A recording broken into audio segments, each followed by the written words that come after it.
Since the Sopwith Aviation Company first started up in Kingston 75 years ago, they've built altogether 45,000 aeroplanes, mostly fighters. In 1917 and 18 they produced the Camel, the famous scout plane that dominated the skies over the Western Front in France and Flanders in the First World War. In the Second World War they manufactured Hurricanes, 14,000 of them, planes that formed two-thirds of Fighter Command's strength in the Battle of Britain. Now they're building the Harrier jump jet, still the only vertical takeoff and landing fixed-wing aeroplane in the Western world. In those earlier days, before and just after the war though, aeroplane manufacture was not quite so high-tech as it is today. Men like former Chief Test Pilot Bill Bedford helped to fly them, and former Works Superintendent Wally Rayner helped make them, earning 4.5 pence an hour in 1935. In those days, everybody was left almost to their own devices doing the job. There was none of the planning and the various bits and pieces there are today.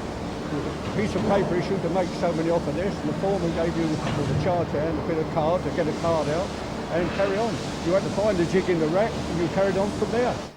The first plane Bill Bedford helped test was the Sea Fury, which had the distinction of being the only piston-engined aeroplane to shoot down a jet fighter. It did shoot a MiG-15 down in Korea. When I joined the company, this was the last of the powerful propeller-driven fighters. Then I was involved, of course, with the middle of the Seahawk, the whole life of that beautiful pilot's aeroplane, the Hunter, and then 7 years of some of the most exciting development work on vertical short takeoff and landing, namely the Harrier and its predecessors, the Kestrel and the PLM-27, which are really engraved on my heart and have given me some of these wrinkles in my brow. And that could be because when he first test flew the Harrier prototype, he had a broken leg.